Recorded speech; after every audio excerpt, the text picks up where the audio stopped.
नमस्कार दोस्तों, सुकून के कुछ नए पलों के साथ आपके दोस्त motivation author and speaker doctor Tilottama Azad आज के सेशन में चर्चा करने जा रहे हैं कि एकरस क्या है। जी हाँ दोस्तों, एकरस वह है जो अडोल है, जो स्थिर है, जिसे कभी भी बदला नहीं जा सकता, अर्थात जो हमेशा एक जैसा होता है। और इस संसार में सिर्फ और सिर्फ एक चीज है जो अडोल है, स्थिर है और जिसे परिवर्तित नहीं किया जाता, वह है यह ईश्वर, यह निराकार। इसे आप जिस भी नाम से पुकारते हैं, सिर्फ और सिर्फ यही एकरस है। और एकरस सिर्फ परमात्मा है और इसकी बनाई जो प्रकृति है वो दिन प्रतिदिन परिवर्तनीय है। हर दिन इसका नया रूप बदलता है और जो प्रकृति से जुड़ा होता है तो वह परिवर्तनशील है, लेकिन जो प्रकृति को बनाने वाले परमात्मा से जुड़े होते हैं वह स्थिर और सहज हो जाते हैं। और जो स्थिर और सहज हो जाते हैं उनके जीवन का हर एक पल आनंद और सुकून से परिपूर्ण हो जाता है।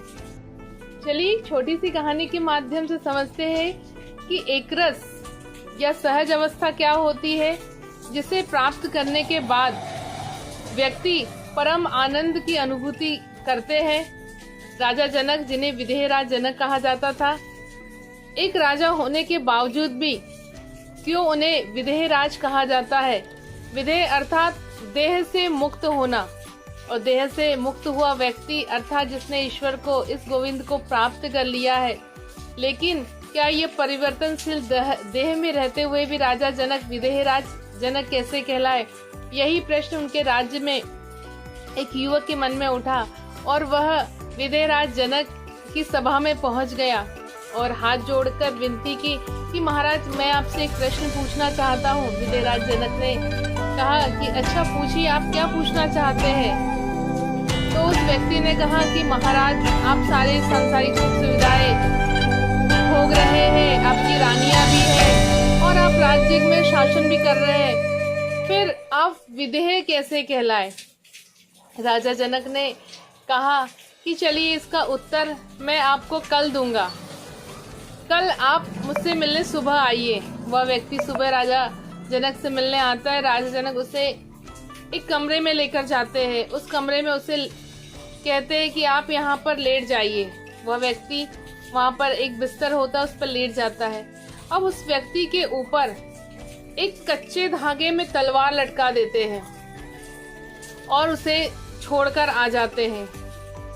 जब दूसरे दिन राजा जनक वहां पहुंचते हैं तो उस व्यक्ति से पूछते हैं कि क्या रात्रि में नींद आई? तो उस व्यक्ति ने कहा कि जिसके सर पर तलवार लटक रही हो, भला वह भी कभी सो सकता है? तो राजा जनक ने कहा कि तुम्हें किस चीज का ध्यान था? तो उस व्यक्ति ने कहा कि मुझे पूरे समय इस तलवार का ध्यान था। मैं इस सुखों भरे आसन पे लेटा तो था, लेकिन मुझे यह सुख भी नहीं भा रहा था और मेरा ध्यान पूरा इस तलवार की तरफ था। राजा जनक ने कहा कि मैं भी इस सारे संसार में रहता हूँ, लेकिन मेरा ध्यान इस परमात्मा, इस निराकार पर होता है, इसीलिए लोग मुझे विदेह कहते हैं। एक बार की घटना कि जब विदेह राज जनक के महल में आग लग गई, कुछ सैनिक भागे भागे दौड़े दौड़े आए, महाराज महाराज महल में आग लग गई। विदेह राज अपने ध्यान में मस्त थे। विदेह राज जनक ने आदेश दिया अपने सैनिकों को, जाओ आग बुझाओ। फिर थोड़ी देर बाद सैनिक दौड़ते हुए आए कि महाराज, आग बढ़ते बढ़ते आपके राजमहल तक पहुंच गई। विदेह राज जनक ने कहा कि और सैनिकों को लेकर जाओ और आग बुझाओ।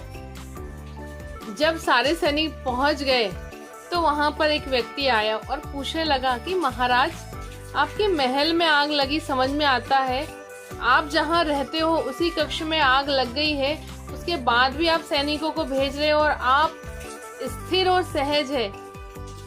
महाराज जनक ने कहा कि ये जो महल जिसका है, जिसने इसे बनवाया है, उसी ने आग लगवाई है। जब महल बनते समय मुझे चिंता नहीं थी, तब मैं सहज अवस्था में था, तो इस महल में आग लगने से मैं सहज अवस्था को कैसे छोड़ दूं?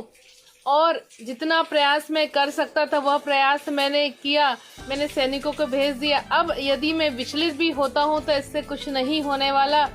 ये निराकार, ये गोविंद, इसे घट घट की परवाह है, ये सब जानने वाला है।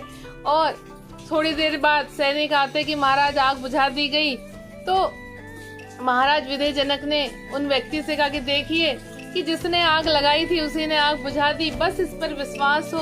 और जब इस पर विश्वास होता है तो वह व्यक्ति सहज और एकरस हो जाता है, और जब यह अवस्था उसकी होती है तो उसका जीवन सुकून और आनंद से परिपूर्ण हो जाता है। सुकून के कुछ नए पलों के साथ आपसे पुनः मुलाकात होगी। तब तक के लिए जय हिंद, जय भारत। आपको मेरा वीडियो पसंद आए तो इसे लाइक, सब्सक्राइब और शेयर करना ना भूलिए।